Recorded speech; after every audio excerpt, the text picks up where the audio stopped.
Section 107 of the Fair Use Act of 1976 provides protection to use copyrighted material for research, analysis, education, and commentary purposes. We here at Loose Moose Productions reserve that right. Now, on with the show. Here's Joe B and the Triple B. Hey, Aunt Udine, how's things in Texas?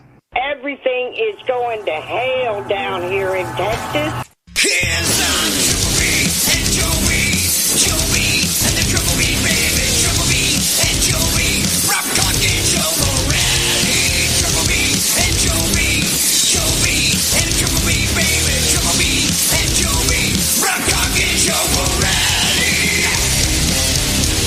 We're coming in,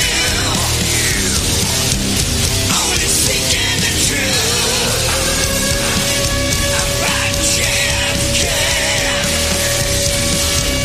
Here's the long-going podcast crew, and here we go. And here we go. That's right, folks. Welcome to the Lone Gunman Podcast. This is episode number 285, The Misfortunes of Roger Craig, of which there were many for this poor soul. And we'll get into them, I promise. But before we do, welcome in Joe. How you doing, buddy? Hey, Bearded bud, how are beast you? From the Northeast? Did you say sexy beast? You sometimes No, sneak away. bearded beast. Oh, Bearded beast. I'll take sexy bearded beast. Is that okay? No, not from me. Okay. Maybe in the comments section. I'm you doing might well, get, you sir. might get a compliment. Joe's fishing for compliments, folks. In the Hey. comments section, if you I am in the mountains, so you want to puff his head up a little bit, go right ahead. yeah, I won't complain. But We got I big hope you got a news, good Joe. week. We got big news. You know what happened last week? What happened last week, sir? Boom! Oh. We hit 1,500 subscribers. We did. We did. And if anybody out there's Yeah. watching, you're going to dig this show. If you have an interest in the Kennedy assassination, I promise you.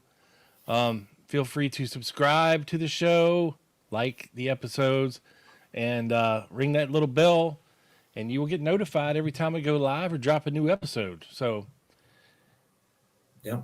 as I said, it's all going to be about this guy today, Roger Craig, who in 1963 was a deputy sheriff in the Dallas County Sheriff's organization.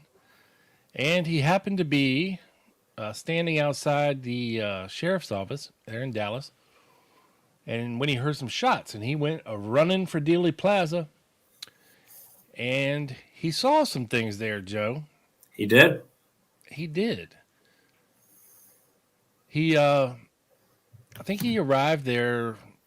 Well, we at least have this picture of Roger Craig in standing on Elm Street at 12:40. So about 10 minutes after the assassination. And I'll show you the other half of this photo now, where you can actually see Roger Craig. And notice 1240 on the Hertz sign too. Yeah, that's where we're getting that this went down at 12:40. So this is the other side of the photograph. It's a very big photograph. But that circled in blue would be Roger Craig, and he is looking back towards the school book depository, because in this picture, I don't know if they can see my cursor, Joe, but there's a guy with a white shirt and black pants on the extreme far right of the photograph, and right behind his butt would be this white Rambler in question, or light-colored Rambler, that Roger Craig claims that he saw somebody resembling Lee Harvey Oswald running down the side of the school book depository. He said he heard a shrill whistle, like, hey!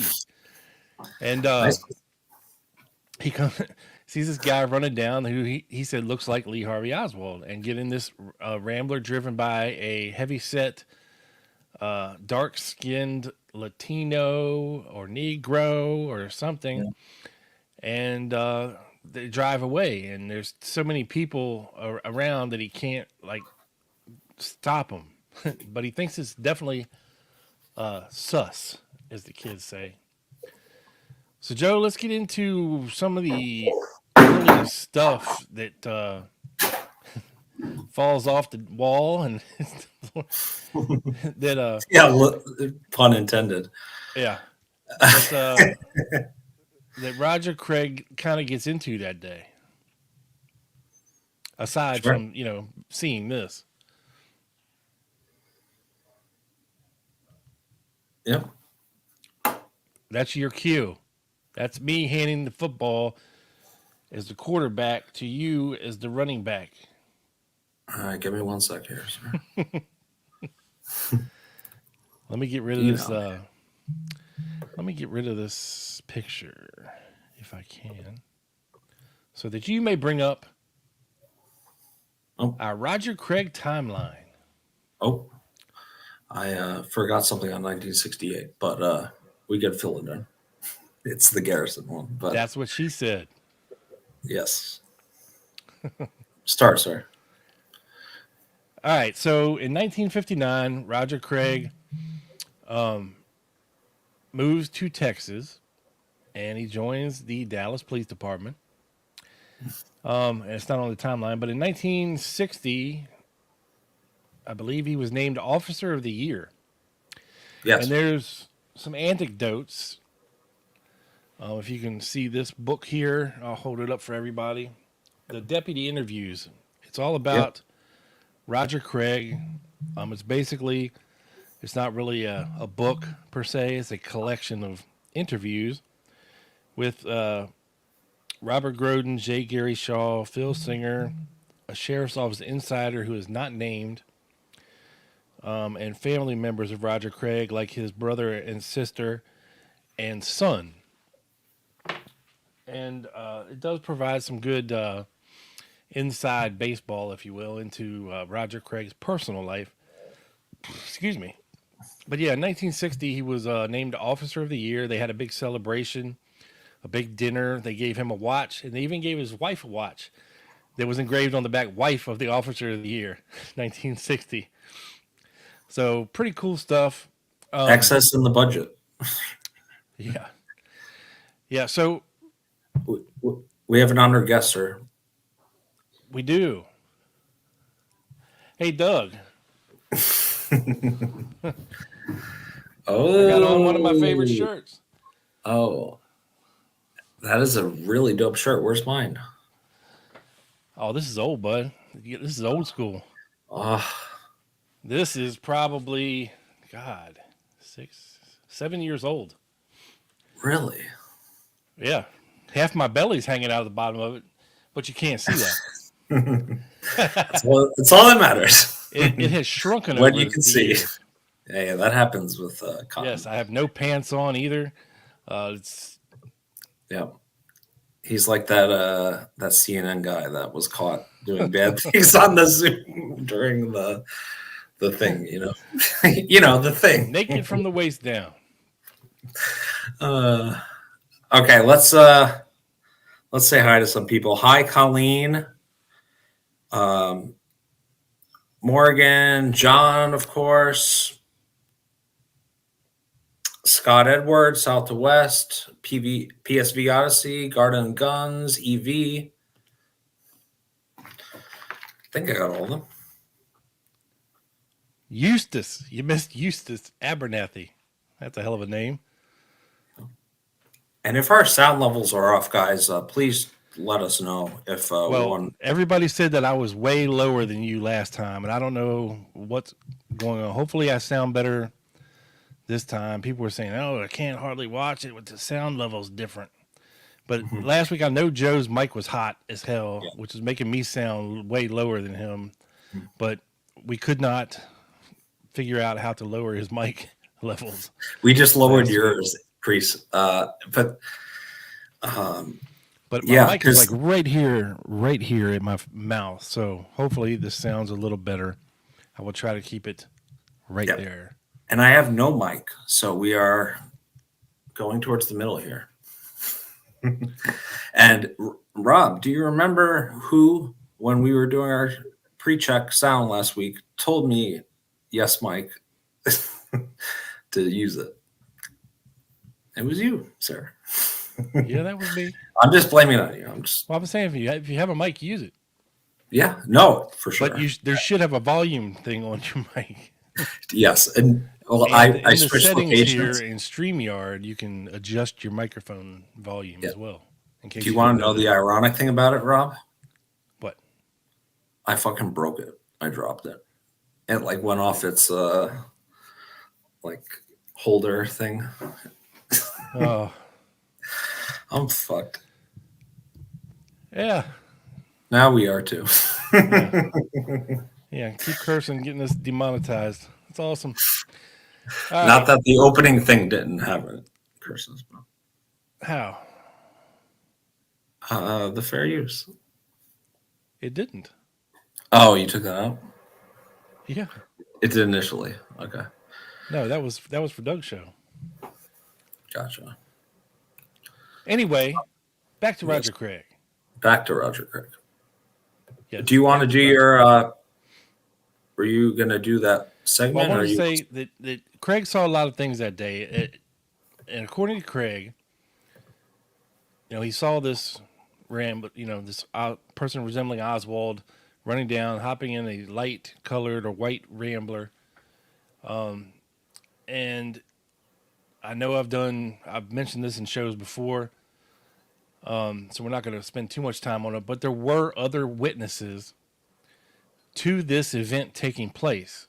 There was somebody in the car right behind the Rambler, two people riding in a car, and they both separately were interviewed, and they both said the same thing. Somebody ran down beside the school book depository and got in this, white station wagon in front of them. And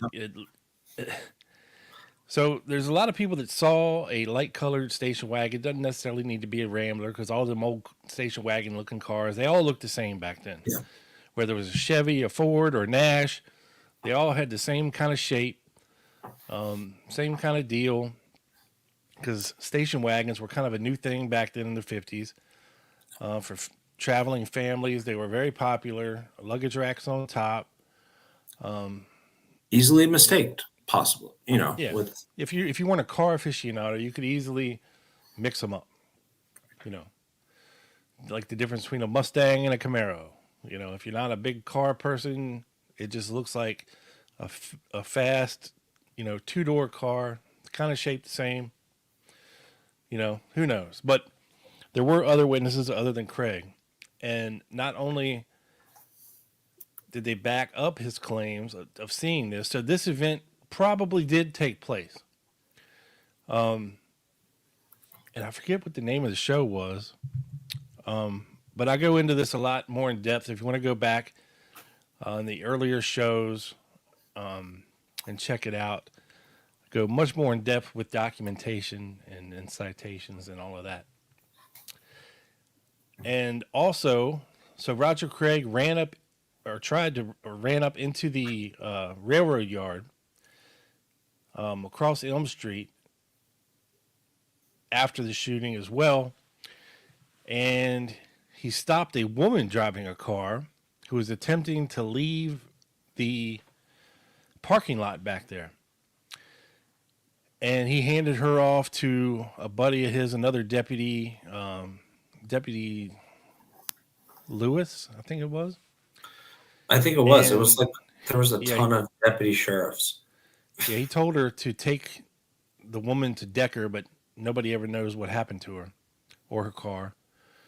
Well, that parking lot back there was, I don't know if it was owned or leased by one of the Dallas sheriffs, who then in turn rented out spaces in there to a lot of his coworkers, and anybody that wanted to rent a parking spot in that lot could.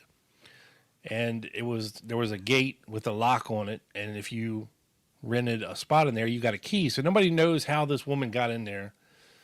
In addition to these other three cars that Lee Bowers supposedly saw driving around back there, because The only way in was with a key, unless somebody left it unlocked, which we don't know if they did or not.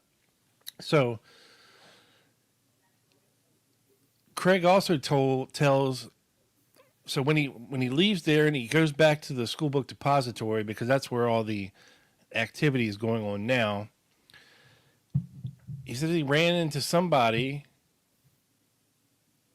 Well, I think it was Arnold Rowland and his wife, who were witnesses to two people in the southwest corner of the 5th or 6th floor.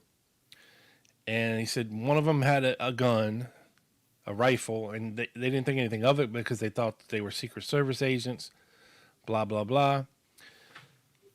So then he said he also met somebody in front of the depository who claimed to be a Secret Service agent.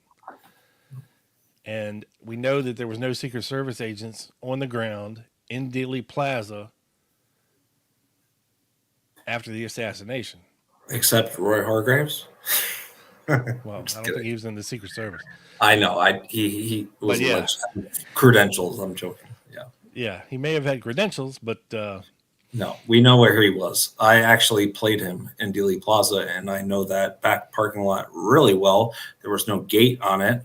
Mr. Doug can attest. We had a good time back there, and it was just amazing, like to see where Lee Bowers sat and to look over, and it was just. I mean, it was my first time there, so excuse me for being a little nostalgic, but it was really cool. Geeked up. So then, anyway, Roger Craig makes his way up to the 6th floor eventually, where he teams up with another buddy of his, Luke Mooney, and they supposedly find the shells up in the south or northeast corner of the building, under the window, the so-called sniper's nest. He said there were 3 shells. He said that there was a bag sitting on top of the box, a rifle or a bag crumpled up, sitting on top of some boxes close by. And he said he was up on the 6th floor when they found the rifle. And interestingly enough, so I've always heard that there possibly could have been 2 rifles found in the depository. And in an interview that Roger Craig did, Joe, in 1968, I think you were asking me about this before. Mm-hmm. Okay. But if you can see the title of this. 2 rifles found at depository. Yep. Found at depository. Hey, Rob, we got a comment that you're lower, I'm higher, so I'm leaning back a little bit. I don't know if you can up your end. I can always up my end. True, but just based on the comments, I didn't want to keep going. Boost me. How's that, people? Am I coming in hot enough now? Oh, he's hot, and I promised a friend I would do this. Speaking of hot, there's going to be something spicy tomorrow, and if you haven't made your Silk City order yet, this weekend's Quick Hits is going to be spicy, so it's going to be good. I know I caught you off guard there, Rob. What do you mean it's going to be spicy? It's going to be spicy. I was sworn to secrecy. I can't say anything else, but I heard it's going to be spicy. Oh, I think I know what you're referring to. Yes. Quick Hits, yes. Yeah, it's going to be spicy. So if you didn't place your Silk City hot sauce order, or if you just did tonight and doesn't get there until next week, listen to Quick Hits for your substitute of spiciness. Yes. All right, so I came across this article, 2 rifles found in the depository. And in the article, Craig is being interviewed. And the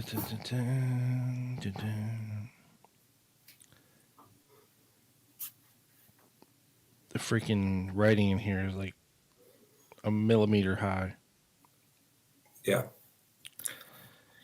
So they ask him if he handled the rifle. And he says, they're asking this rifle. Yeah.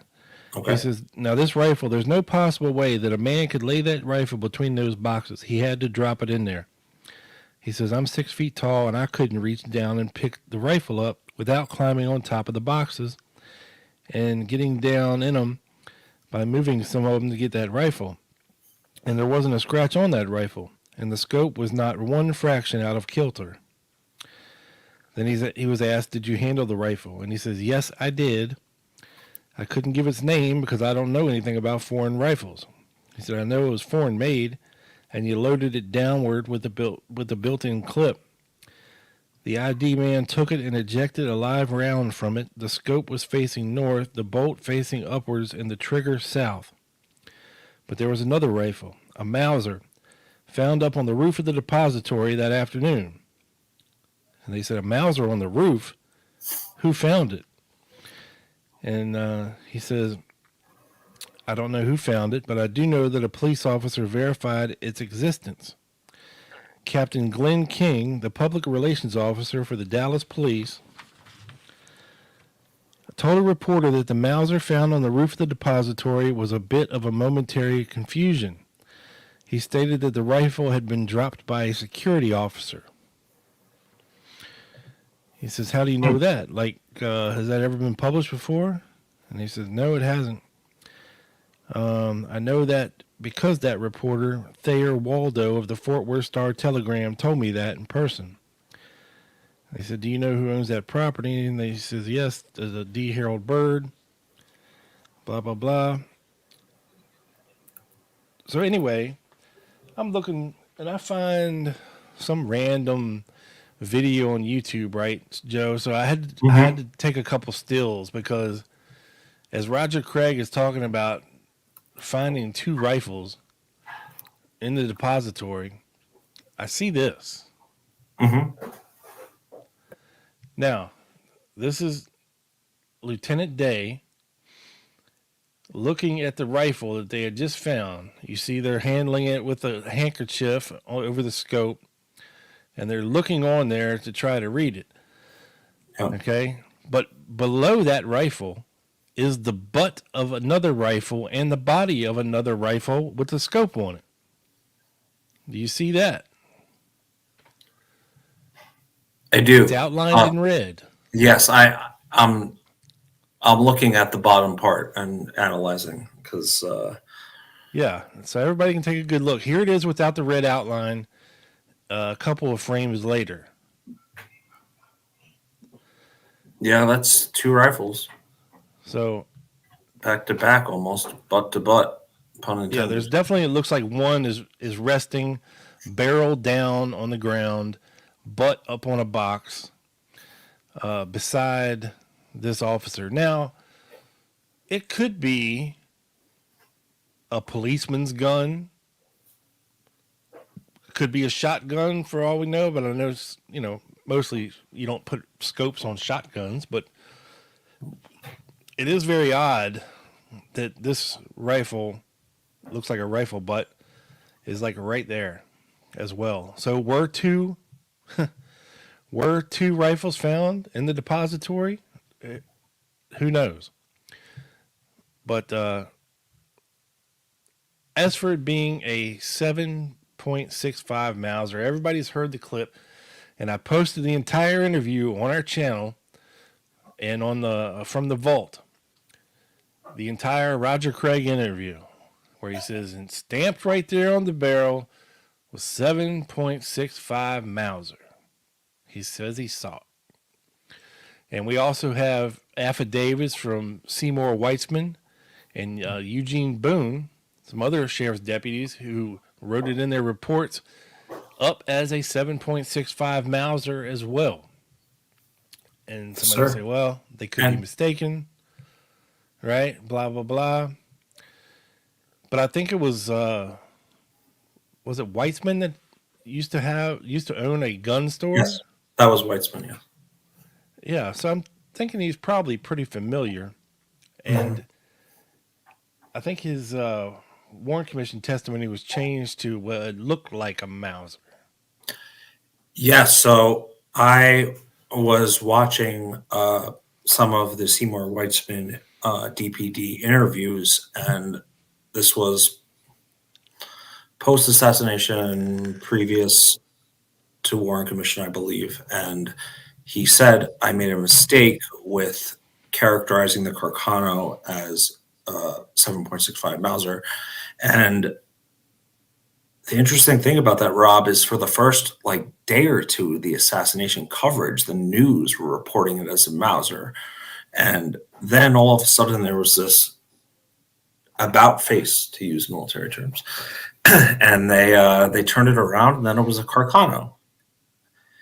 And I was listening to a bunch of and granted, there was a ton of early confusion, differentiating reports, things like that.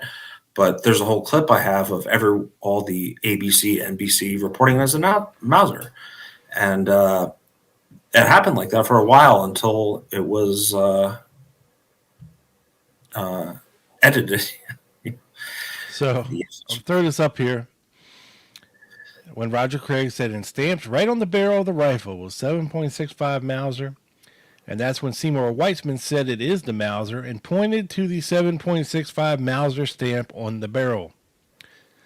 After a close examination, much longer than Fritz or days, Whitesman decided that it was a 7.65 German Mauser, and Fritz agreed with him. Now, I've seen many people saying there is no proof at all that any Mauser has it on their stamped Mauser 7.65. Well, let me show you this close-up, folks. So right here, stamped on the barrel, is the word Mauser. Okay. And above it, all right before where the shell would eject, it's a 7.65. And then it's close-up shot of it there at the bottom. So it does. There's a lot of different models of Mauser rifles. There's a ton of them from different time periods, from different countries. There's Peru specific, there's Italian specific, German specific, Argentinian specific. There's all kinds of different Mausers and all kinds of different calibers and all kinds of different lengths, much like, the Carcano as well. But, I've heard people say that the lone nutters will try to say, oh, there's no Mauser that has that stamped on the barrel. Well, there it is, folks. Mm-hmm. It does exist. Yeah, I think a lot what they say is that with the telescopic scope on it, that the 7.65 Mauser would have been covered by the scope and therefore would not have been readable by, say. Well, that's crap too, because it's behind. Right. I'm playing devil's advocate. Where the shell ejects. Yes, I'm playing devil's advocate here, sir, for the viewers. So, I don't know if people can see. But to your point, there were many different models, and maybe a model of Mauser had that feature, right, where the scope might have covered it. But yeah, so it says it right there, stamped on the barrel. It'd be right here. But like I said, the scope doesn't sit flush with the top of the barrel. There is a gap. So if there was a stamp, that looked like this one, you could definitely see it under there. This one, it's not like this. It's not like the Carcano where it's not colored. Right. Where it's just a metal engraving, basically. This appears to have some kind of a white or gray hue to it. Maybe it's just the lighting. I don't know. Yeah. At a glance, it does kind of look like a Carcano.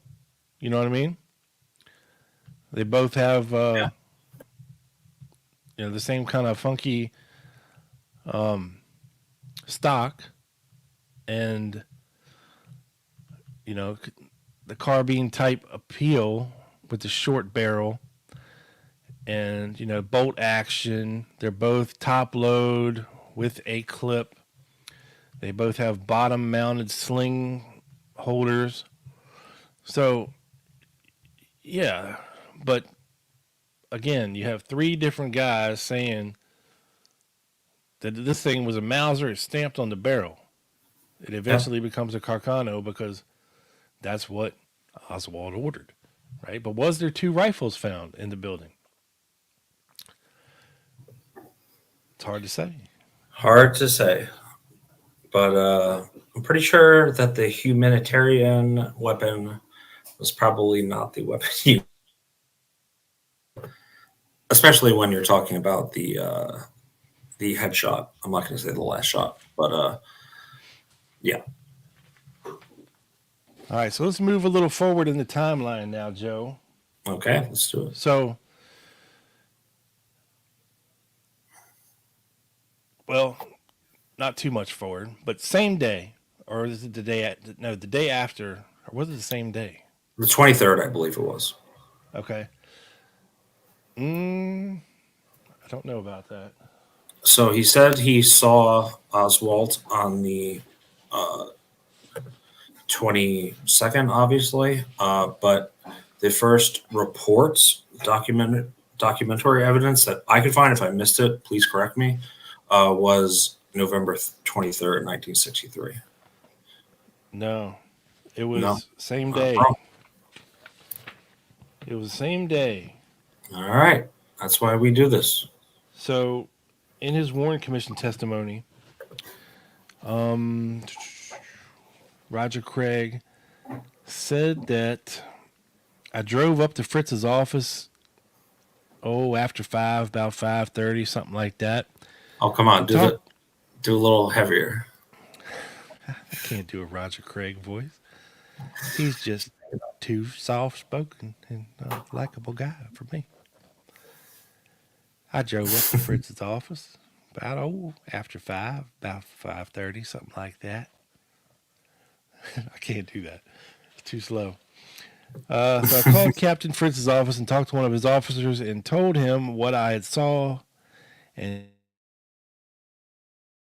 asked him how it fit the man they picked up as a suspect. And it was then they asked me to come up and look at him at Captain Fritz's office. He says he drove up to Captain Fritz's office, and he took me in his office. I believe it was his office. It was a little office and had the suspect sitting in a chair behind a desk. And beside the desk was another gentleman I didn't know. He was sitting in another chair to my left as I walked in the office. Captain Fritz asked me, was this the man I saw? And I says, yes, it was.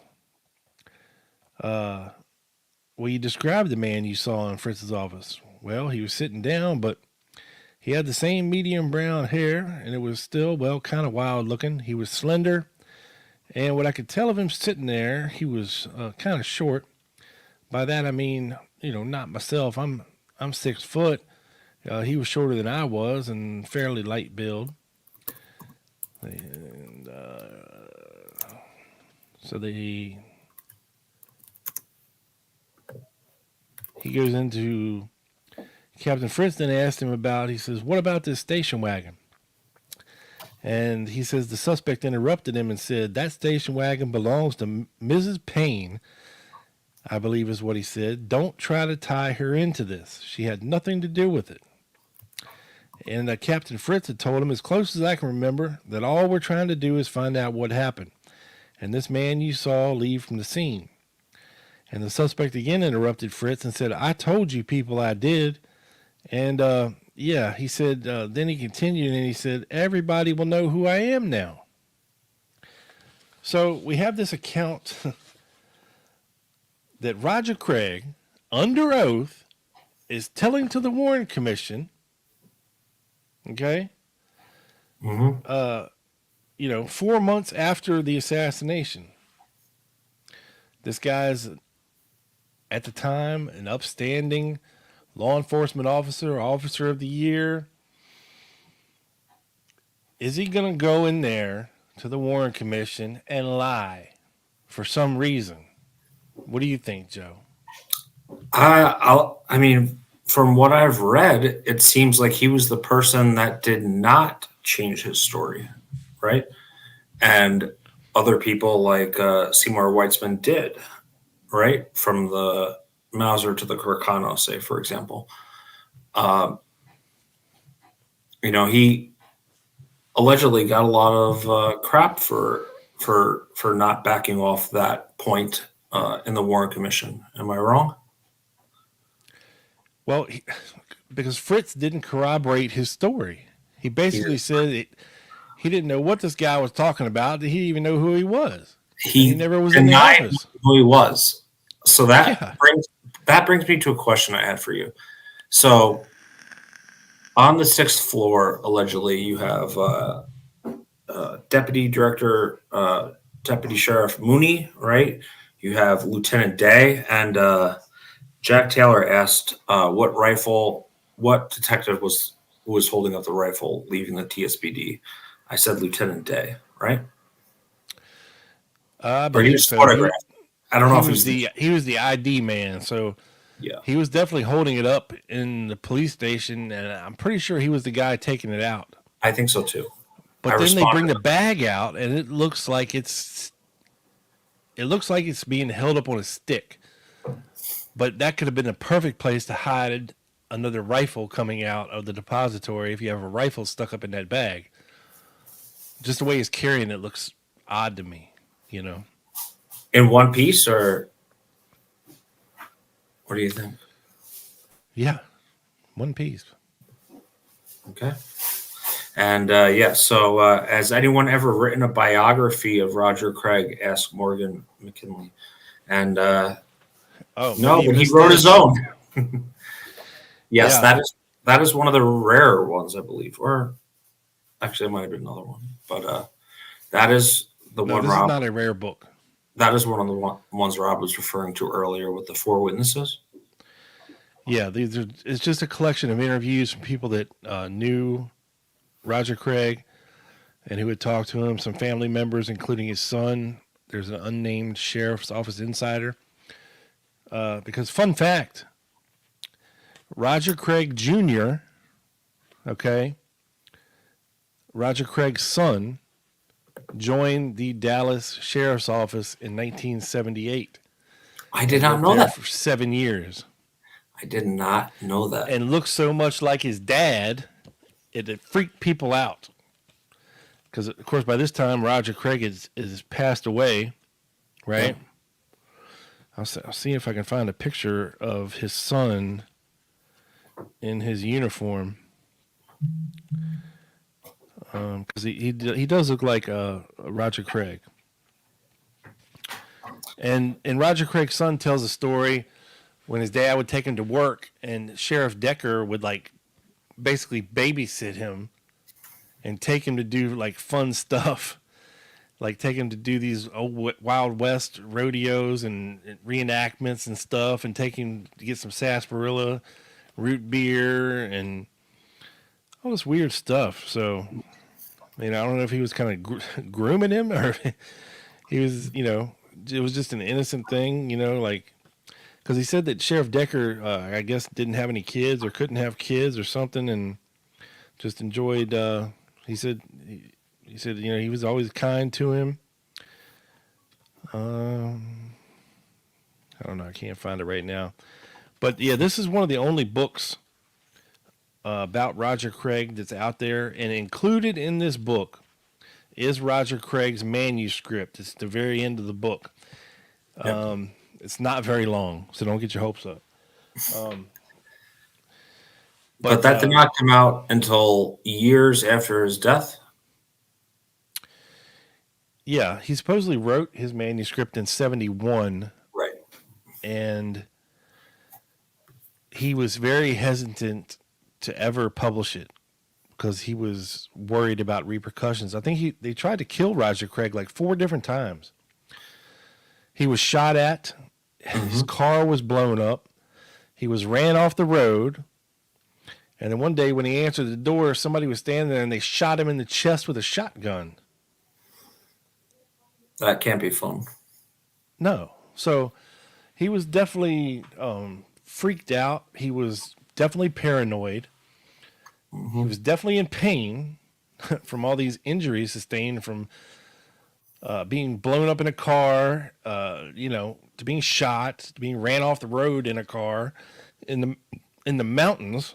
It's just, whew.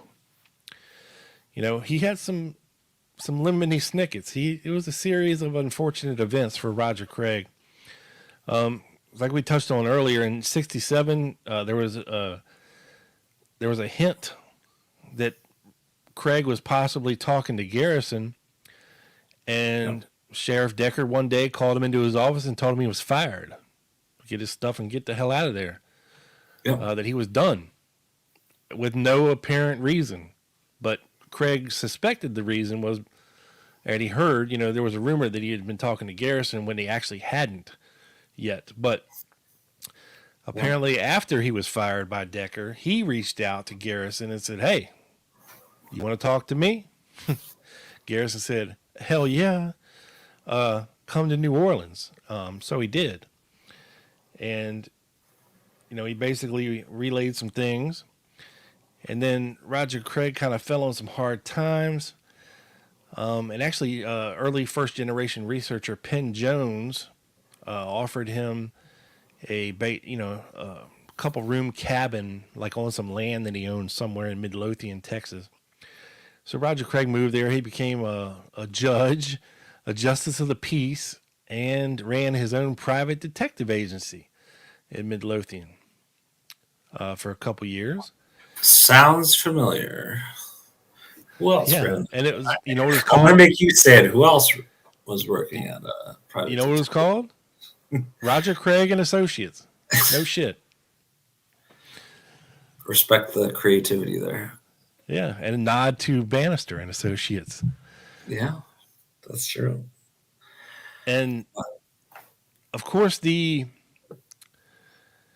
see, where did Craig say he saw Oswald getting into the car? Which noise? Here, I was gonna bring up, Rob, the map. Yeah, let's show him a map here, folks. Yep. Here's a map. And this is All right. credit to 60 Seconds in Dallas. By Yes. Fair use. Yeah.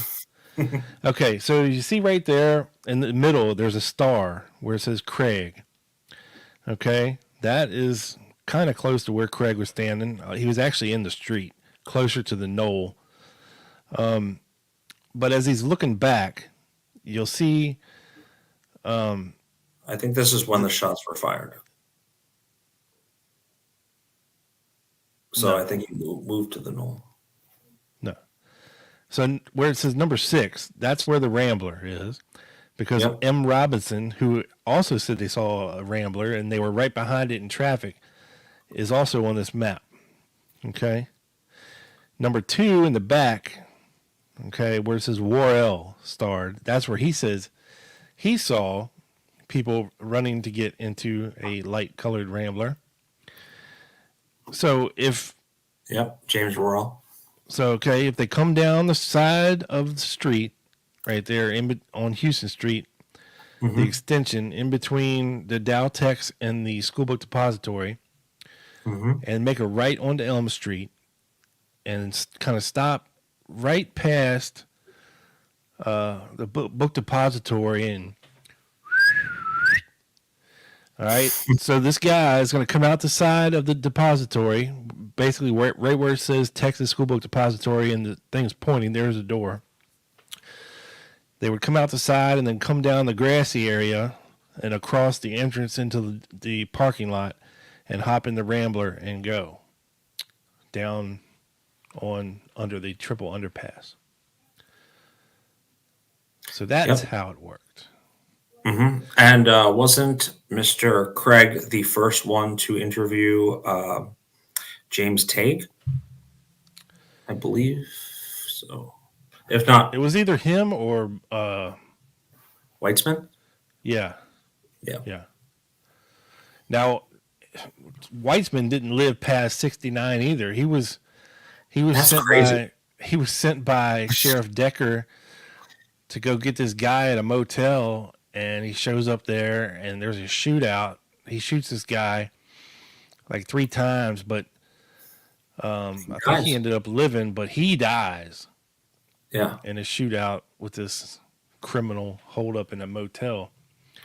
That is crazy. And, whenever I look at a lot of these, we have that's another special guest in the chat, Joe. Umbrella Man? Yeah. Now all we need is dark Please complexion man. elaborate, sir.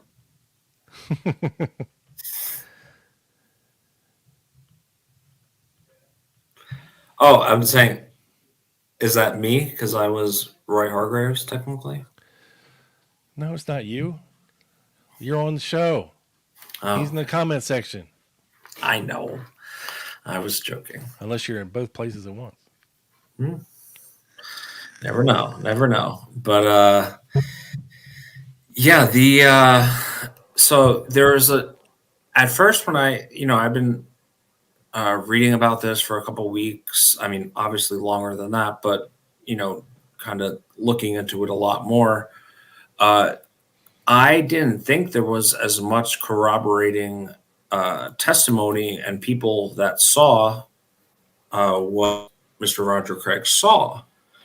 And, you're talking about Richard Randolph Carr, Marvin C. Robinson, who you mentioned, James Worrell, James Forrest, and John Martin Jr. John Martin Jr. I didn't say it first. And some other people too. It's They to either be saw a honest, light colored, a light white, light green, light gray Rambler in and around Dealey Plaza. yeah, and you have not only the news saying it's Mauser initially, but you also have Curry going on the news and saying he got picked up by a quote Negro, right? And that was the exact testimony what Roger Craig saw. And you got to wonder, did those initial reports come from Roger Craig?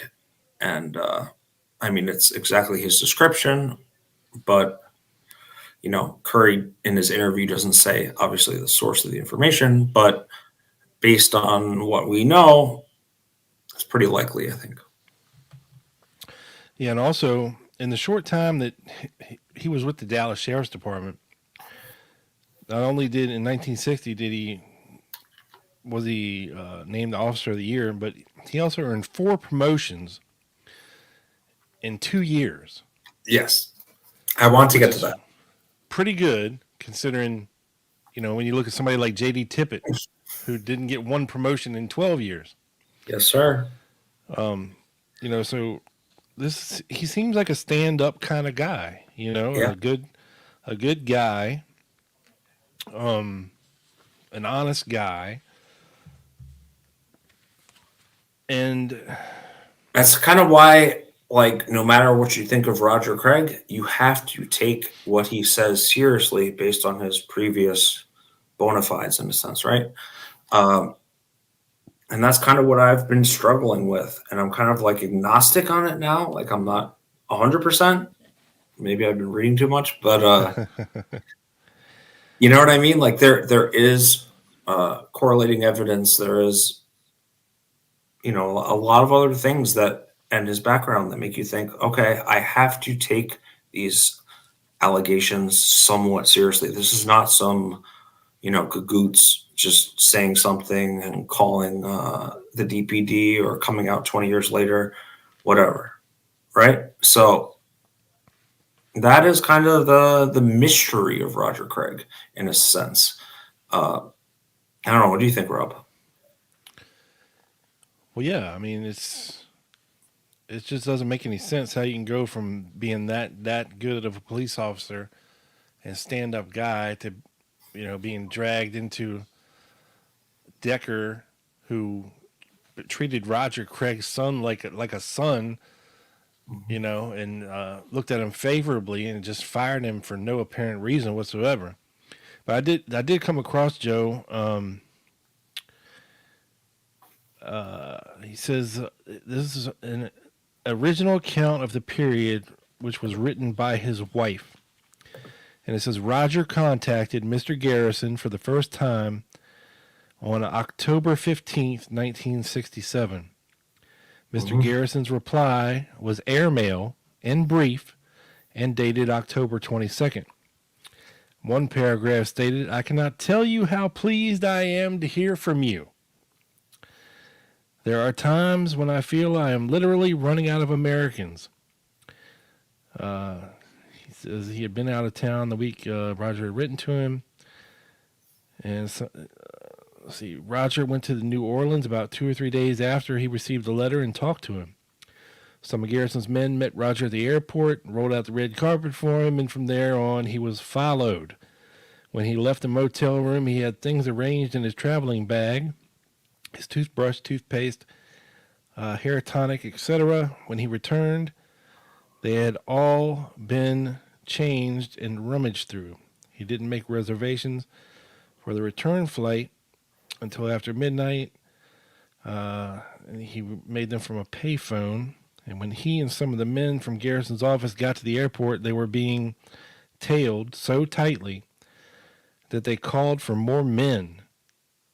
So, wasn't covert. no, it was definitely overt. And it's strange too. Like Roger's, his second ex-wife, I think Molly was her name, but I think she was talking to somebody in like the late 70s as well, that somebody had broke into Roger Craig's dad's house, which was where he was living at the time, right? Mm-hmm. And it was a couple days after his funeral, and all of Roger Craig's crap that was there was stolen. Wow. From the house. Gone. That's like a Lauren Hall type situation. Yeah. And that she would even find herself at times followed for years after. So, crazy stuff.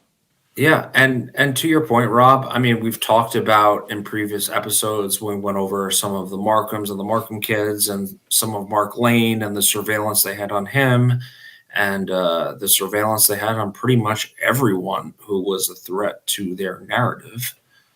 I think I said 16 agents, I think we said, that were assigned. I believe that was the Marina Ford residence, Operation June. And that they had 16 FBI agents a fucking day. Sorry. So, come on. No one gets dinged for cursing anymore. It's 2024, bro. I'm just kidding. But it's really weird when you think about all that in context and how much money they put into controlling their narrative, how it makes you think, like, why wouldn't they, like, put an agent on, Mrs. Craig, right? It's like minimum expense at that point. Yeah, Ashley says, going back to the sighting of Oswald by Craig, it seems weird to me that they were letting any vehicles go down in what was now a crime scene. Well, here's the deal, Ashley. This is 9 minutes after the shooting. And the officers aren't even, basically, this is still a motorcade, like a parade. Okay, you see the bus of press people still coming through in the photo at 12:40. So it wasn't. The roads were not shut down. The cops were either running around at the grassy knoll, or had made their way inside the depository to look around by now. Mm-hmm. Yeah, they all kind of scattered after the shooting happened, and people, they didn't shut the roads down until well after 1:00. No, and I was just gonna play devil's advocate for a second because I was reading and heard that Roger Craig couldn't get to the car because of traffic, and right? people. And what? And people. Yes. So, there's a lot of photographic evidence in the aftermath, but if there's traffic, and I've crossed Elm Street, and in traffic and not traffic, I've laid down or standed on the X, whatever, not laid down. I can attest that it would be easier to cross that street during traffic than it would cars going 20, 30 miles an hour. So that's always something that just was weird to me. Because if there's traffic and you're a police officer, You put up your badge and you say stop, and you walk across. I'm just, again, devil's advocate. Well, if you have a bus stopped in the middle of the street, you have people all over the place, right? And you basically have one lane where traffic can go. Because it looks to me, Joe, if we look at this picture again, Let's do it. let me pull it up. Yeah.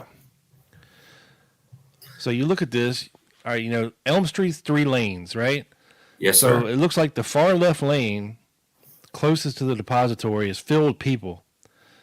This Yeah. bus is probably stopped because there's Yeah. reporters on it. Unless they Wondering want what the hell is going on. All right, so this Rambler is going to come down and kind of probably swoop around the bus and go on by before Craig can realize really what's happening. You know what I mean? So it is possible. Yeah, for sure. I always thank you, John. That's really nice. Hold on, let me just a comment or two. The Kick-Ass Boys. What do you think of that name? It's better than the Ass Boys. And then Thank you, John. You are the man. But so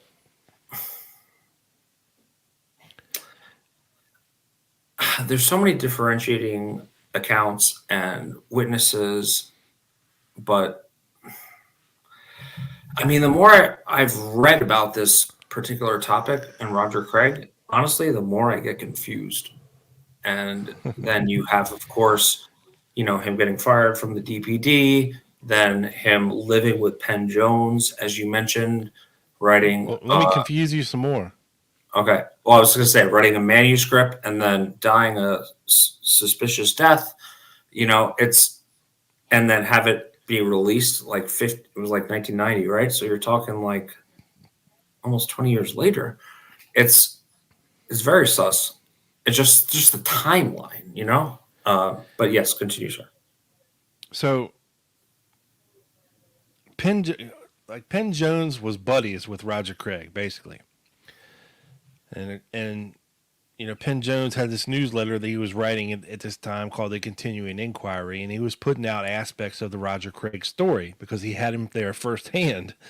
He's hearing all this stuff firsthand, straight from the guy, right? Yeah, he was living with him, right? Yeah. Yeah. And I believe he was shot in the chest with a shotgun on Penn Jones' property. So, he's not making this stuff up or pulling it out of thin air. This stuff really happened to poor Roger Craig. Yeah. And in one of his newsletters for the Continuing Inquiry, he says, however, to get to the nitty gritty, now this is Roger Craig talking. Whitesman is the one who classified the rifle, but I did see the stamp 7.65 Mauser on the barrel, so there was no question. And yes, it did have a scope mounted on it, and that was at 1:05 p.m. as I looked at my watch when the Dallas police officer told us an officer had been killed in Oak Cliff. So you see, Tippett was dead at approximately 1:05, an impossible task for Oswald.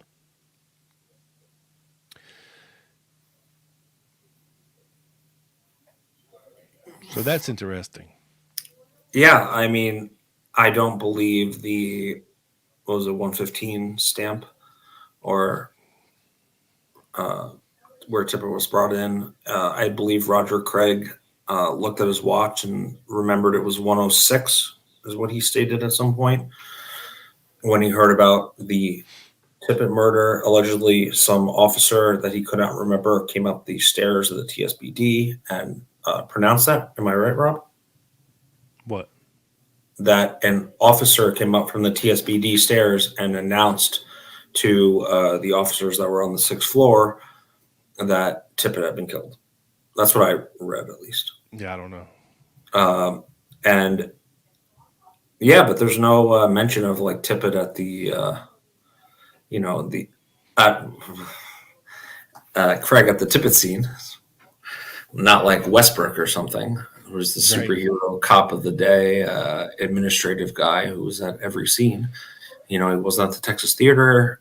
So it is really interesting to analyze his statements, when he said it, and a lot of the corroborating evidence around him and some of the not corroborating evidence around him. It's just one of those JFK things. To further clarify things, so he was shot at in 1967. Okay. In 1969, my life was threatened. I guess he had got a phone call, threatening phone call. 1970, my car was blown up with me in it. In 1971, I was run off a mountain road in West Texas and my back broken, as well as my shoulder, my left elbow, my left foot, and my right leg. So I have suffered somewhat. And then to top all that, my wife left me in 73. And come even together, another car came up at a high rate of speed, and the man withdrew his gun and pointed it at me. Roger said that was one time his heart missed a beat. So,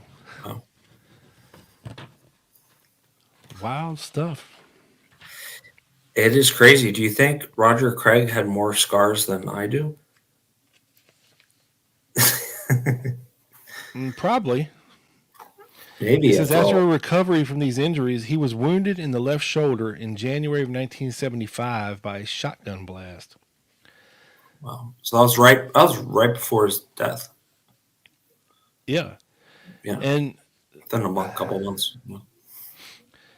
So to get into Roger Craig's death, okay, it was technically classified as a suicide. And he had a very short suicide note. Basically, it says, "Please forgive me. I'm in too much pain," something like that. I mean, it wasn't long at all. It was just very short, generic, sweet, yeah, to the point. But around this time, there's some odd things, and his son Roger Craig Jr. Had a good relationship with his dad at the time. Had a good relationship with his grandfather at the time, and he said his dad was never that type of guy who would kill himself. He was always a fighter, a survivor. I mean, look at all the shit he went through and came out on the other side of it. You know what I mean? Yeah. Didn't he grow up alone? Like as the age of 12, I was reading, and yeah, he ran away from home at age 12. Yeah. Went to work on a ranch, like a couple states away, like in Colorado, Wyoming or Dakota, Montana, Wyoming, or those New Mexico, He joined the army at age 15, under his brother's name, but they found out that he was lying and that he was only 15, so they kicked him out. So then he rejoined when he was 17 under his own name. Like I said, and served early 1950s, right? Yeah, for 2 years. I believe that was after Korea, though. But interesting. I'm not a Korean War expert, but yeah, I mean, it's it does. I mean, when you have to analyze his whole situation, his death, his statements, his early statements, it is, critical to take in his personality. And from what we know, like, how many times was he promoted? You said 3, 2 in 3 years, 4 in 2 years or something? Yeah. And we're talking about someone like J.D. Tippett, which we talked about before, not getting one promotion in 12 years. You have to compare the context. And yeah, one was maybe a plainclothes detective like Craig, right? He was in plainclothes during some of the. Well, not always. He was. There is pictures of him in a uniform. Right. I mean, there's both, right? So, I think the ones you showed were plainclothes, and I read that he was plainclothes. But either way, he could have been initially uniform cop, and then later plainclothes. Thank you, Dave. He really was, and that's kind of my, I don't want to say conundrum, but like, because I don't like to just like believe every statement ever, but there's a lot that made me, in my susness, let's say, that made me double check and be like, okay, well, this guy was an award-winning police officer, promoted 4 times, stand-up guy from all accounts. It's really hard to analyze. And yeah.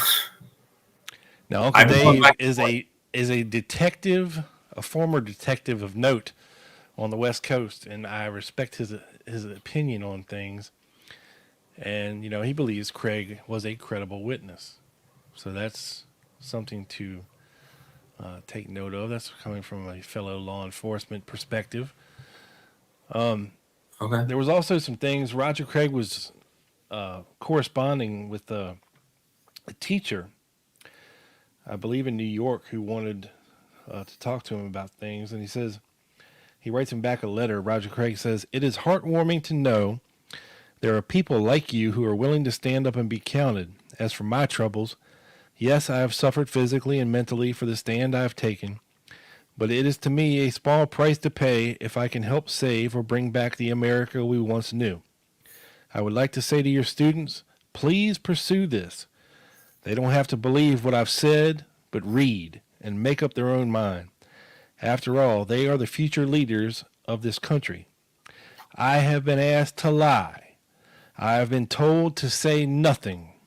My car was blown up. I was shot at, and I was financially ruined, and am now in the VA hospital recovering from a shotgun wound to the chest. I have not changed, nor will I change.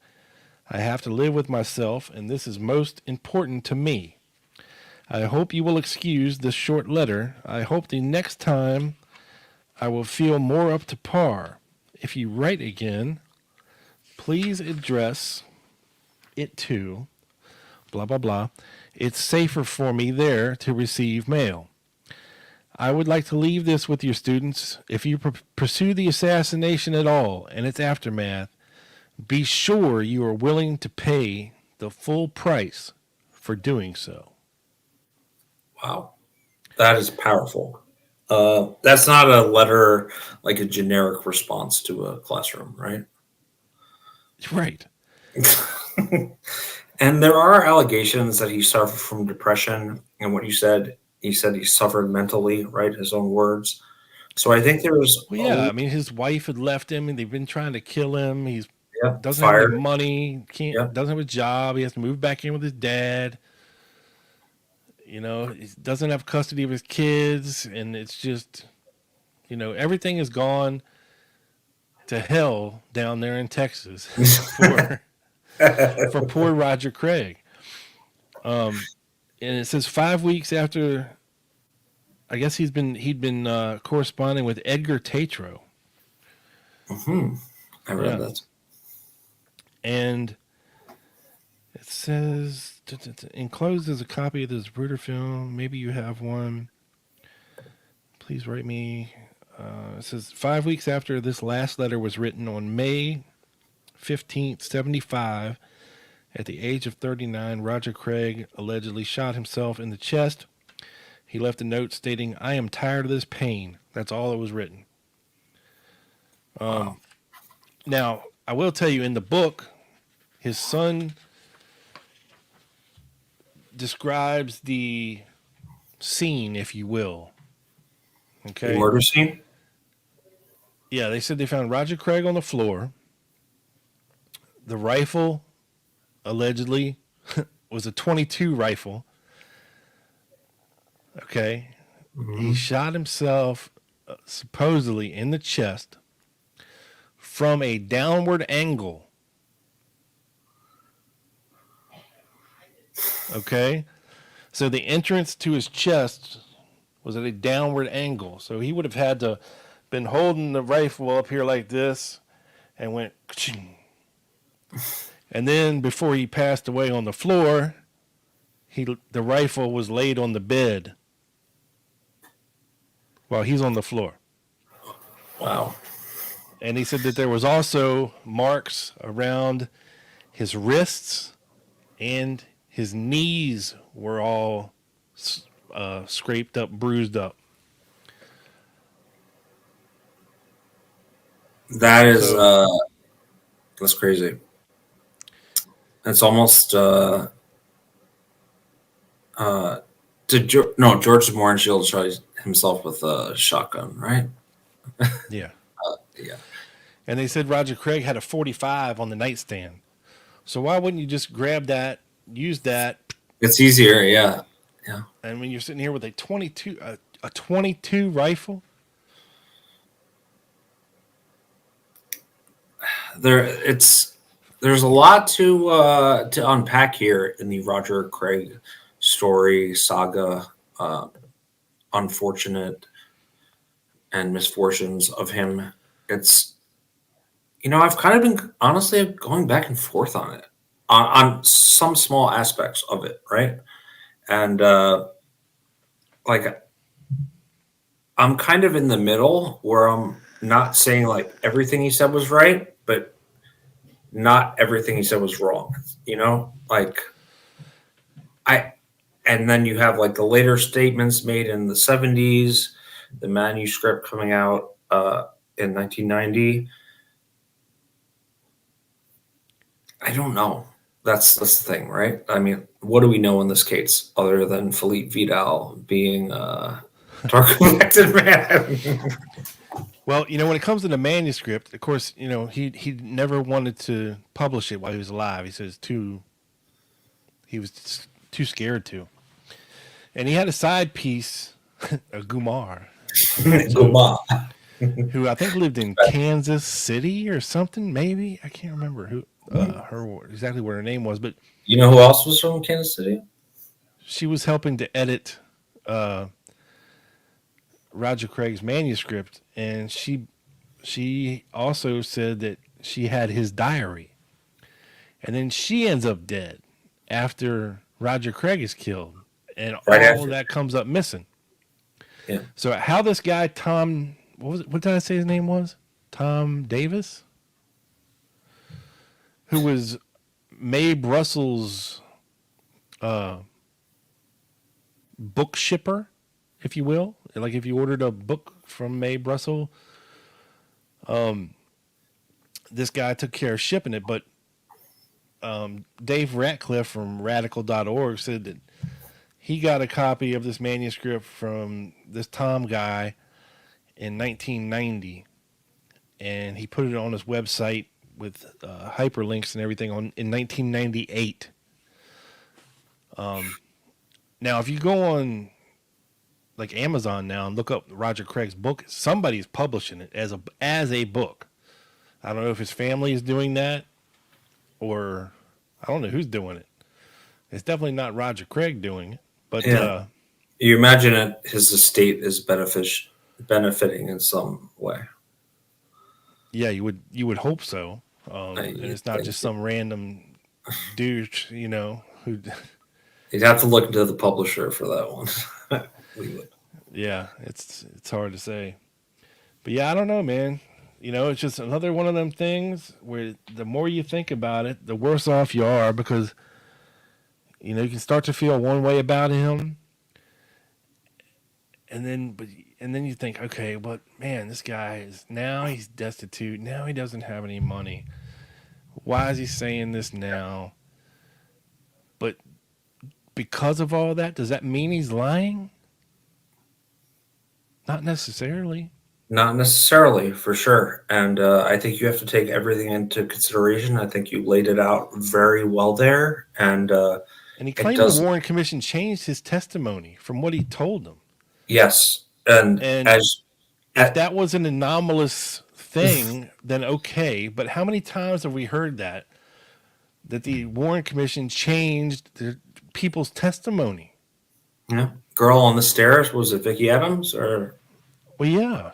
One of them? And many other ones, because a lot of them, basically didn't want to double check things, they would just say, no, just go ahead and run it. Don't send it to me. They would ask you if you wanted to sign your testimony. Right. And not everyone signed it. Some people would be like, oh, whatever, just get me out of here. Yeah, you have to hang out here for another 20 minutes while we print this thing off. Or if you just want to go now, that's fine too. And not that I think that if you stayed those extra 20 minutes that they would have eventually not changed it, Yeah. We got to get this typed up. Maybe you can come back in a couple of days and sign it. Make sure everything, screw that. Yeah, we're done. Yeah, I think Mr. Ball went, Mr. Ball, Joseph Ball. I believe. One ball. Yes. Old Joey One Ball. Yeah, I think he went down. We got a new T-shirt coming. Oh, wow. There we go. I like that. Joseph Ball. That's funny. I think he went down to Texas to talk to him and Whitesman and a few others. So I was looking at the list of when they were interviewed. And of course, all the DPD officers are back to back to back to back, which, I don't think is necessarily sus, right? Because they could have been in the same category if you have officers on the 6th floor, right? Whitesman, other people might have been. They had him separated from Whitesman and the guy that was behind the Rambler. Somebody else was interviewing them, and then Craig's over here at the same time being interviewed by like Beelan or somebody. It's so fragmented and hard to decipher. It's an enigma wrapped in puzzle or whatever the hell it is. Yeah, and there's, if you try to research into Roger Craig at all, there's not a whole lot out there. There is something written by Dave Perry called The Rambler Man, who basically shits all over Roger Craig's story and everything that he ever said. Mm-hmm. From the lone nut perspective, basically. Right. Where he just discounts everything as, he's a liar. He's paid by Mark Lane to say this and whatever. And then there is another one I came across. It's called JFK Evidence Series number 2, The Story of Dallas County Deputy Sheriff Roger Craig. Okay. By Mark Arnold. Put that up there. Yes. See it well, sir. And it is a very good article that kind of goes through and supports a lot of Roger Craig's accusation and story from a, as much of a document thing as he can.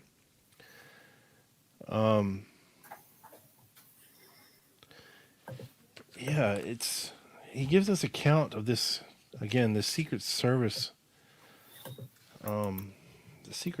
man that he met in it was Smith, right? No. I Roger Craig.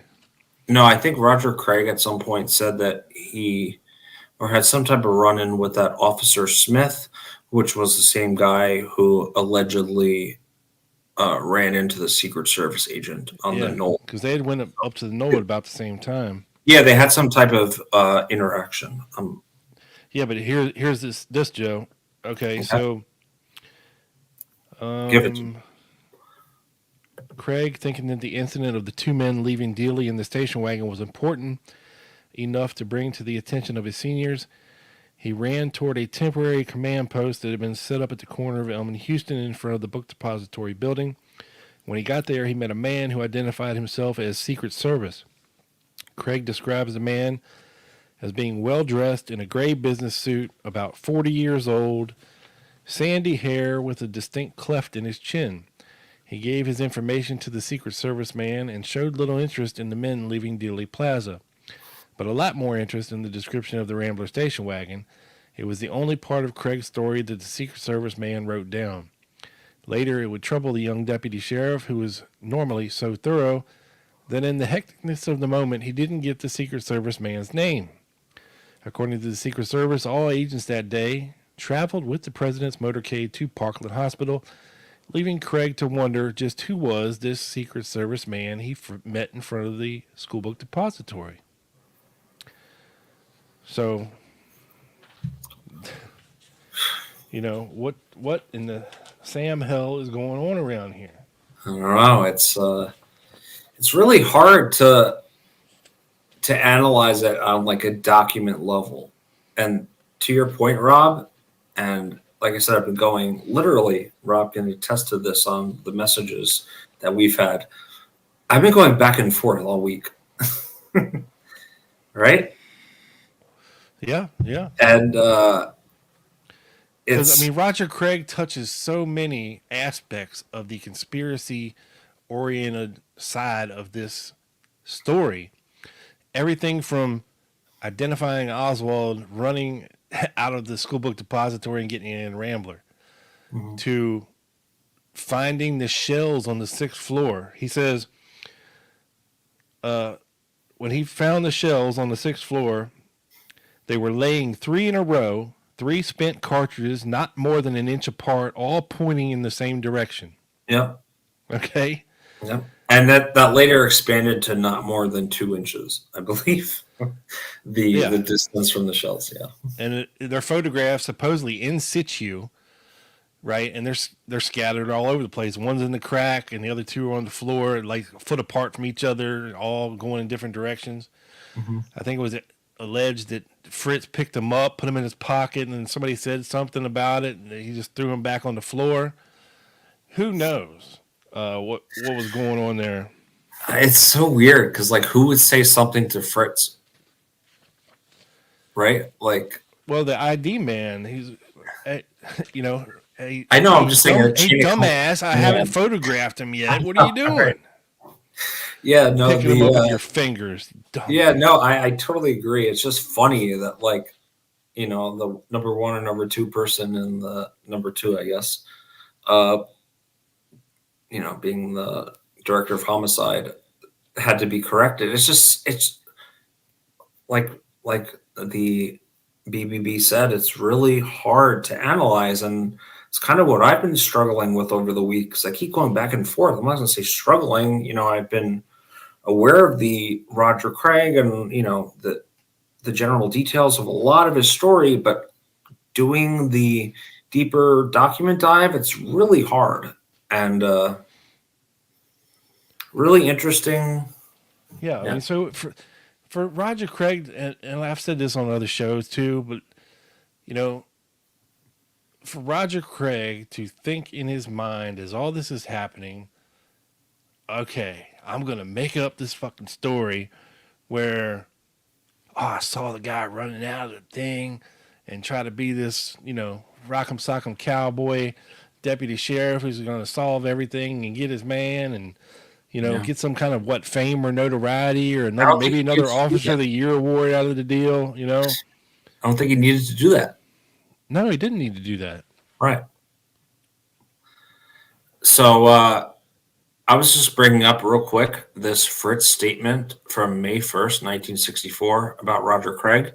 This is what you were talking about earlier. Yeah.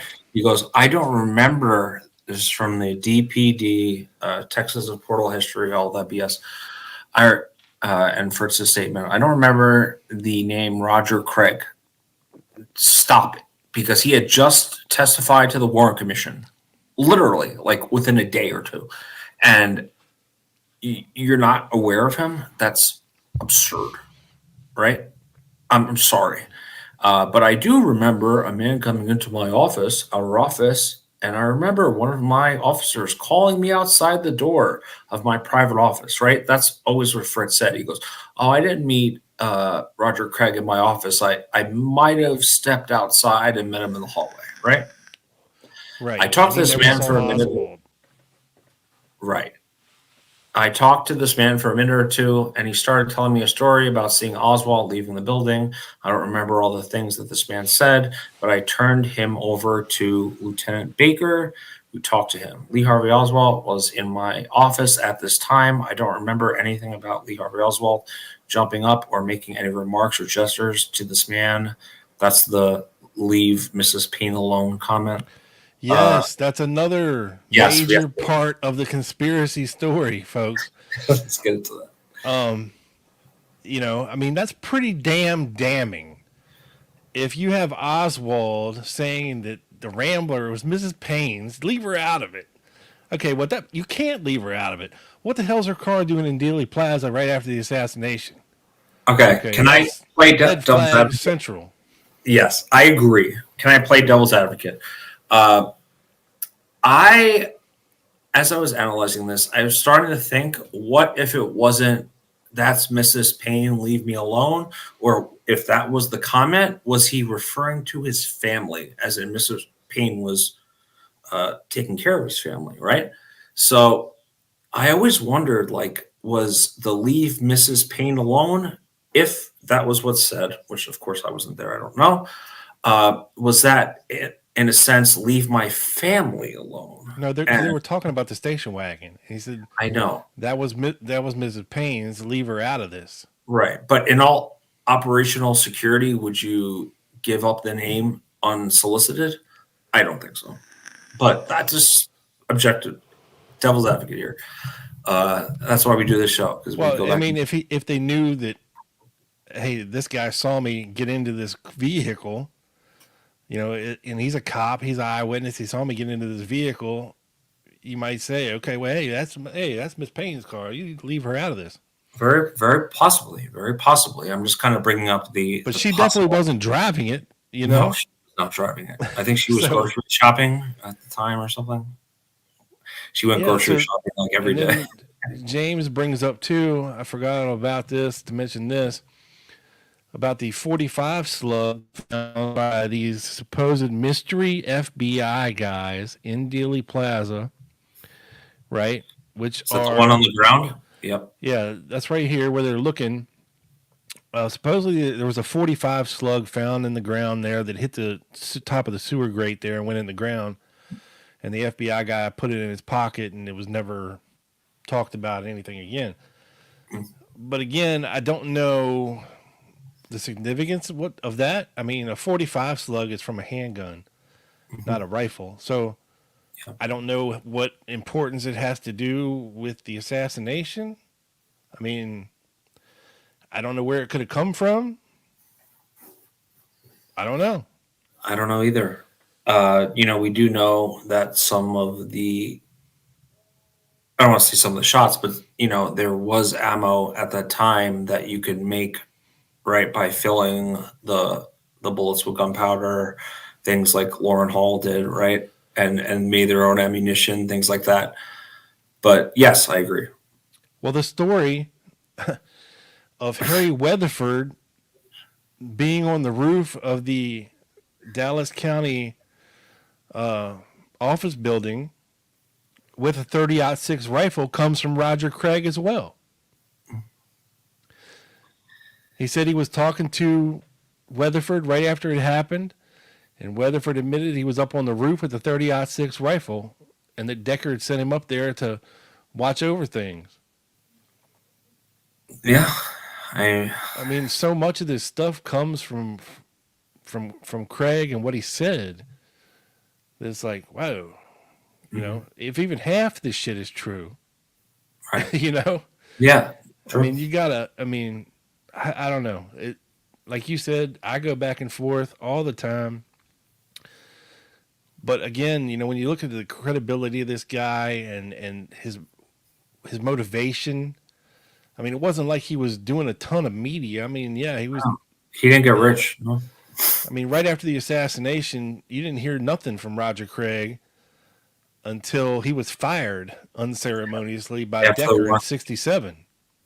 Yeah, almost like 3 years, right? From 1964 to 1967. Yeah. Yeah. I mean, he didn't go immediately seeking fame and fortune and writing a book and reaching out to Mark Lane and, whatever. So it's just, I don't know, man. It's odd. It really is odd. And like you said, I go back and forth. And I'm just going to agree with Dave here. I'm saying just it's amnesia of convenience. In terms of, but it's it is really difficult because you cannot discount his credibility. I mean, you can't. And I'm not saying what he said was true or not true or some of it, all of it, whatever, but his previous achievements and whatever makes you take a second look at it, as in some compared to some like eyeball witness that wasn't a police officer, wasn't police officer of the year. You have to take all these things into consideration when you're evaluating a story, a statement, a person, whatever. Yeah, because I think Roger Craig Jr. tells a story because he was not born in Texas.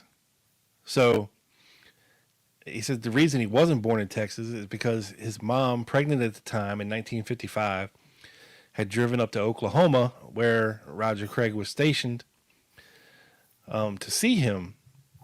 And she was 9 months pregnant on the drive, and she ended up having him in Oklahoma, right? So then when Roger Craig What got a out time of the to be military, alive. so he said it was a very rough ride. The suspension on the car was bad. I bet it was. Things you do for love, but so things you do for love. Eventually, of course, he got out of the military and he moved back to Texas and with his family and his newborn son. Like I said, his son was born in '55, and he went to work at a Purex plant. Yes, making laundry detergent, right? And he had actually gone through all the testing and everything for the sheriff's office, trying to join up with him, and he was denied because he didn't weigh enough.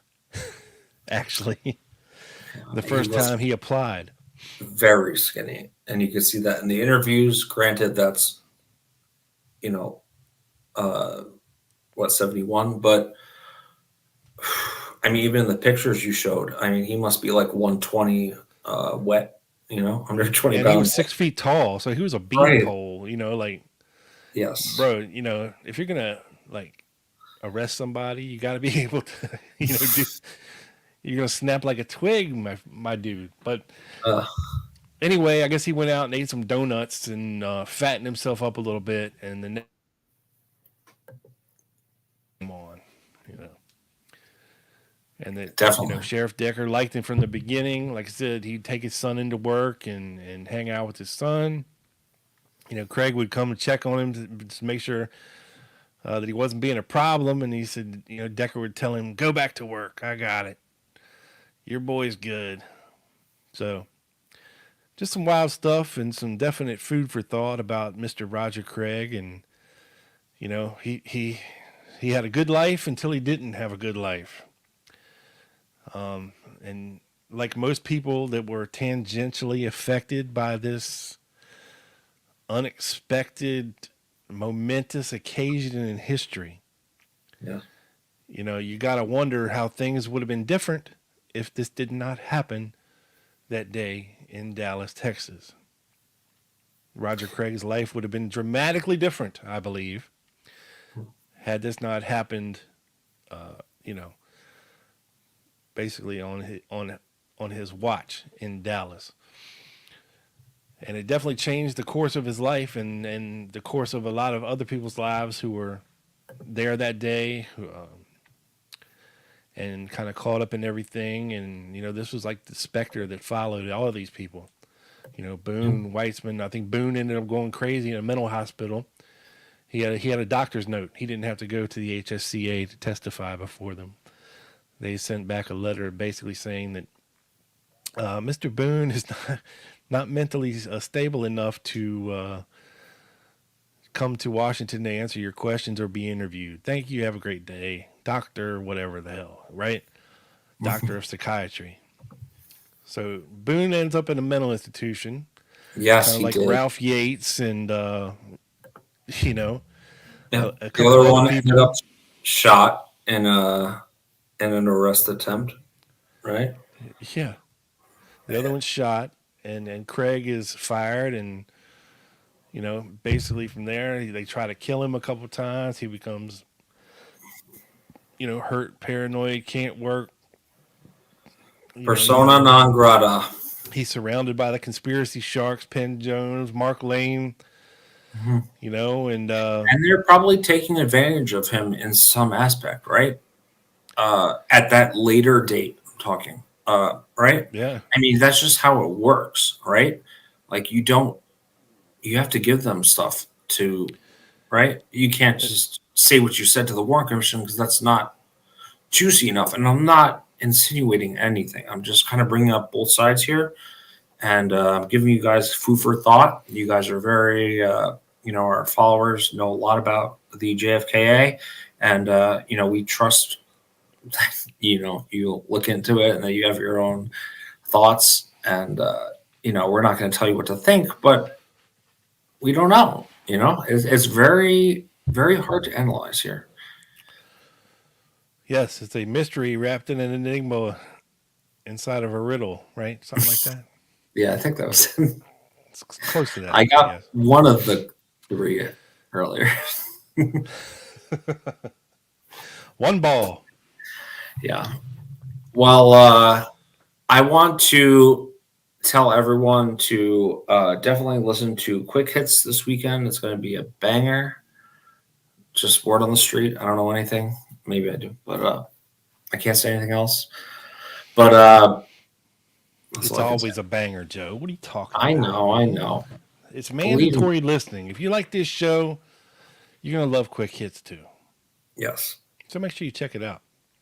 Yes, sir. Same bat time, same bat channel. It'll be dropped this weekend at some point here and there and everywhere else. I cannot wait. I have my alarm set for when it comes out. So I know Joe knows when it drops before I do. yeah, I send him an eggplant emoji. Hey, I already listened to the show. It was really funny when this happened. I'm like, oh, come on. I don't do that. Stop it. I think I got text messages that say otherwise, but it's okay, man. Okay. Well, we'll That's chalk it up. Here. We'll chalk it up to the mystery box. The mystery box. But anyway, I would highly recommend, folks, if you want to know more about Roger Craig stuff, go listen to the interview that I posted yesterday. Yes, I believe so. Yeah. Yesterday, the Roger Craig interview. Yeah, it's on this channel. Go check it out. This book, The Deputy Interviews by Steve Cameron. Put together by Steve Cameron. I guess he wrote a little bit of stuff in here and did most of the interview. So, yeah. That guy. Yep. It's definitely one of the more comprehensive studies of the subject of Roger Craig. And from the people that actually knew him and were related to him. It's cool to see the interviews with his son and his sister and people like that who actually were related to him and knew him, and can give you information about the intimate crime scene details about how, it's pretty odd that the trajectory of the shot that killed him was coming at a downward angle. You figure if you're going to shoot yourself with a rifle a la Kurt Cobain, that you're going to hold it in front of you or something, who knows? I don't know. Yeah, it doesn't seem like the most convenient position. Because if you're trying to end it all, you don't care what pistol or position you use. You're not thinking of trajectory or autopsy. And by the way, Rob, this is a theory of mine. There probably is the most percentage of informants in coroners. Well, I can't convince me otherwise. Do what? The highest percentage of informants are coroners, as in per job, right? So say you have policemen, 20%. Oh, you mean like coroners? Coroners. Coroners, yes. Not corners. You can't convince me that those people aren't 2 out of 3 informants and, putting the... Well, yeah, they can be manipulated. Of course. The cop takes a visit to him and says, look, we need the report to say this, okay? Yeah, like The Wire, season Give 5. me a solid. I mean, it's it happens. It Oh really yeah, does. Dave Ferry, he died from a brain hemorrhage. Yeah, okay, sure he did. The night before he's supposed to talk to Garrison. Yeah, sure he did. Okay, that's believable. Yeah, that is Right after he did a 3-hour interview with the newspaper reporter. Okay. that is on my top of the list for susness. So But Nicholas Chetta, that's the coroner in New Orleans, and I think he ended up dying like a year after he did David Ferry's autopsy, if I'm not mistaken. I'm not sure about that, but possibly, yeah. I wouldn't be surprised. That's for sure. As we saw through this episode, a lot of people met early demises if you knew Roger Craig or were associated with him. Yeah, and so did he, apparently. So yeah, that's the unfortunate misfortunes of Roger Craig, and I think we covered everything, Joe. I think so. Anybody else in the chat got anything that you want us to hit on? I know like I said, there's a lot of stuff that Roger Craig has alleged over the years that is associated with him. But there's a lot of things that have been corroborated that Roger Craig has said over the years, and you know, it's hard to argue That's when what you makes have, a corroborating testimony about certain things, including the Rambler. And I think it was Anna Marie Coons Walco. She's a researcher back in the 90s, came across a photo, and I found it at one time. And of course, I looked for it for this episode because there's a picture in Dealey Plaza where she says it captures the Oswald figure running down the grassy knoll and getting in the Rambler. yeah. And I found it, the photo in question, a couple years ago. And of course, I've lost it. Who knows? Changed phones 2 or 3 times since then. You know how that goes. You lose media and this, that, and the other. Yes, sir. But that photo, I blew it up as much as I could. It's not definitive at all. Not definitive at all. I mean, it looks like a brown-haired guy in a white T-shirt. I mean, that's really all. You can't make out their face. You can't make out any characteristics because it's a long shot. It's not an up-close shot. So you're looking back at the depository, kind of like, the Rambler picture that we showed here. But it was a little bit closer. And, of course, it showed this person running down. And I could not find that photo for the life of me. I tried everything. I tried Googling 6 ways from Sunday to try to find that picture and couldn't find it. So if anybody does find it, feel free to email it to us, thelonegunmanpodcast@gmail.com, because I'd like to have it again, and maybe we can show it on the next show just to tap back Or go on some of over this. to locals and post it there. I'm sorry, Tiny Dancer just said the F word on our show. Can you believe it, Joe? Oh, wow. Worse than me. Golly day. TD, what are you doing to us? No, yeah, it's like I said, I've seen it too. It's not definitive at all. You can't ID anybody. And of course, there's speculation about if it wasn't Oswald, who was it? Who were these 2 guys the Roland saw up in the window with a rifle?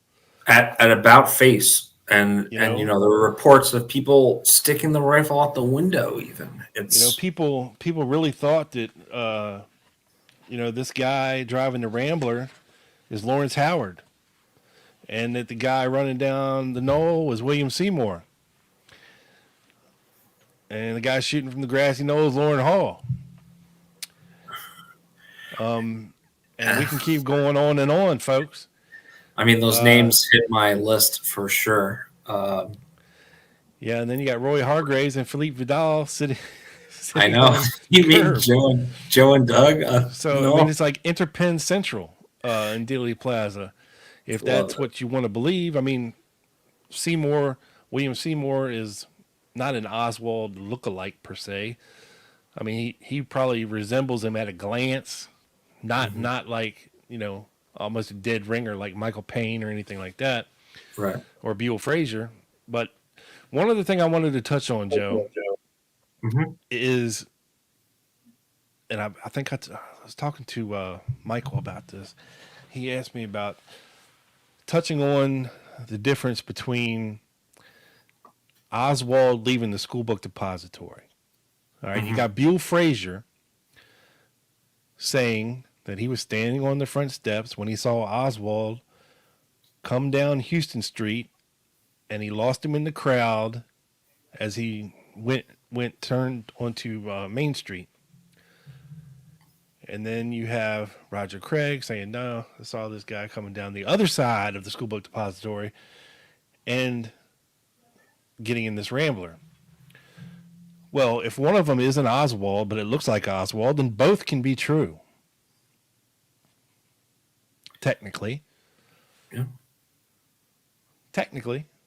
Yes, and sir. more than likely, the guy that Frazier saw was the real Oswald. Because I think so. He knew the guy. He rode in the car with the guy. He drove talked to the to work. guy. He worked with the guy. I mean, he would recognize the guy, Yeah. And all this other guy had to be, the guy in the Rambler was a fleeting resemblance. A guy running down the hill and getting into a car. You're not going to get a very good look at him from that distance.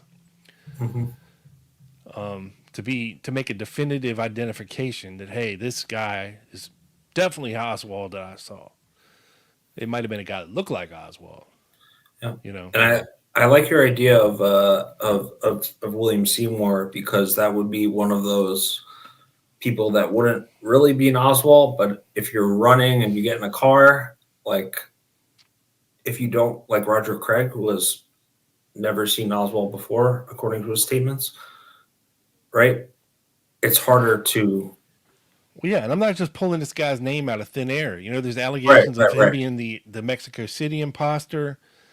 Oh yeah. And he's definitely wrapped up with Interpenn. He was definitely traveling with Howard and Hall in Dallas in October of '63.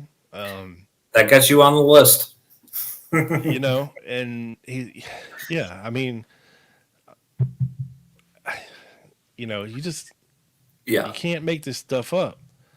Yeah, Interpenn is. I agree. believe when you look at the members of that, you could really start kind of.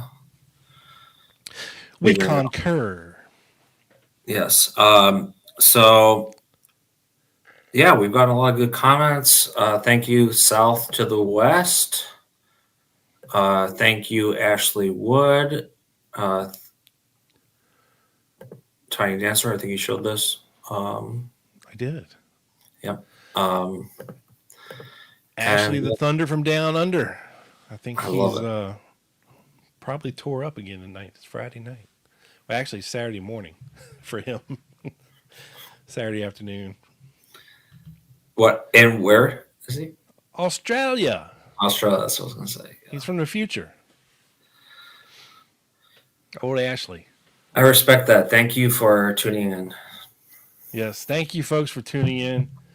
It's been a heck of a show. I think we did as extensive as a deep dive on Roger Craig as anybody could have. Of course, there's always so much more, so we encourage you to do your due diligence and don't just believe everything we say. Dive in. Help us look. Check it out. And make sure to tune in next week. I think we should be live again next week, Joe, I believe. Yes, sir. We don't have any guesties lined up yet. But that is subject to change if we run into something that, you just never know how things are going to work out. But it's been real. Thank you, folks, for hanging in there with us and hanging out with us on another Friday night live with the Lum Gummit Podcast, baby. Yeah. Joe, Yeah, buddy. it's getting dark behind you, bud. I know. At the past Time to couple go to episodes, bed. I've seen the change go. Yes, you know I'm not AI. At least that, or I have really. You got a sweet green screen advanced- behind you. Yeah, I have advanced. AI. Thank you All right, guys. Thank you folks. everyone. It's been real, and we will catch you on the flip side. Like I said, be looking out for quick hits this weekend too. It's coming. You don't want to miss it. Until then, peace. Peace.